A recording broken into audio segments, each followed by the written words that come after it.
मामला 2 अगस्त 2023 का है। शाहपुरा के कोठड़ी थाना इलाके के राजस्थान में शाहपुरा जिले के कोठड़ी में हुए इस बहुचर्चित मामले में पुलिस को बदमाशों तक पहुंचने में कड़ी मेहनत करनी पड़ी। एक गांव में 14 साल की नाबालिग सुबह करीब 8-9 बजे मवेशी चराने निकली थी। शाम तक घर नहीं लौटने पर परिजन ने तलाश जारी की। जब बच्ची नहीं मिलने पर नजदीकी थाने में रिपोर्ट दर्ज करवाई। घटना की जानकारी मिलने पर आईजी लता मनोज और एएसपी आदर्श सिद्धू मौके पर पहुंचे। इसके बाद डिप्टी श्याम सुंदर विश्नोई भी मौके पर पहुंचे।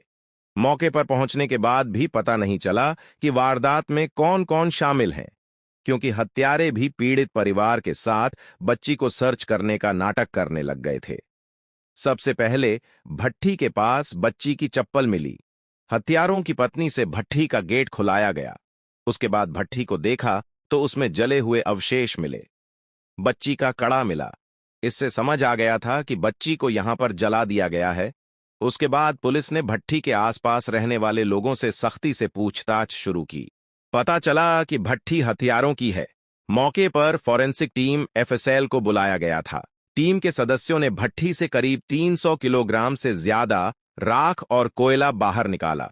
उसे छानने के बाद 6 घंटे तक एक एक कोयले को छांटकर नाबालिग के हाथ के कई टुकड़ों को ढूंढकर बाहर निकाला गया था। इसके बाद पुलिस को भट्ठी से बच्ची के शरीर का ऊपर वाला हिस्सा मिला। इसके बाद आरोपियों को पुलिस ने पकड़ा, जिसमें कुल 7 लोगों को गिरफ्तारी किया गया। 2 बाल औपचारी थे।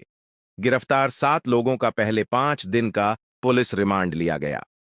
पुलिस को भट्टी कांड मामले में मुख्य आरोपी की मां गीता उर्फ मेवापति प्रभुकाल बेलिया की तलाश है। उसकी तलाश में पुलिस ने 2 दर्जन से अधिक स्थानों के छिपे होने के संभावित बताई। आखिर थक हार कर पुलिस ने आरोपी को पकड़वाने वालों के लिए 20,000 का इनाम रखा। जैसे जैसे पुलिस की जांच आगे बढ़ी, 2 सवाल खड़े हो गए। क्या पीड़िता के साथ गैंगरेप हुआ? क्या भट्ठी में जलाते वक्त पीड़िता जिंदा थी? पुलिस को भट्ठी से बच्ची के शरीर का ऊपर वाला हिस्सा मिला।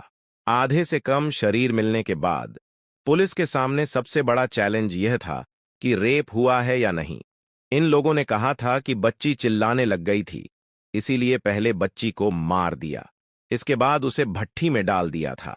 सबसे बड़ा सवाल यह था कि साबित कैसे करें कि रेप के बाद बच्ची को मारा गया, फिर भट्ठी में जिंदा जला दिया गया।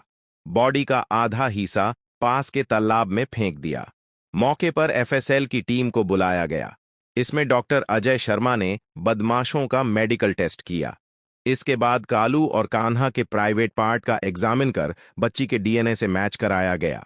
इससे साबित हो गया कि इन दोनों ने रेप किया था। ये केस इतना जटिल था कि इसको सॉल्व करने में 9 मौत लग गए। 2 अगस्त 2023 को 14 साल की नाबालिग सुबह करीब 8-9 बजे मवेशी चराने निकली थी। कालू और कान्हा ने मौका पाकर कालू और कान्हा उसका मुंह दबाकर भट्ठी के पीछे ले गए और 4 घंटे तक गैंगरेप किया। दोनों भाई की पत्नी, मां, बहन और एक नाबालिग को गैंगरेप का पता चल गया। सभी ने चर्चा की कि मामला खुला तो फंस जाएंगे। फिर उसे भट्ठी में जिंदा जला दिया गया। फिर उसे बाहर निकालकर फावरे से काटकर 2 हिस्से करके आधे हिस्से को भट्ठी में डाल दिया और आधे को तालाब में फेंक दिया।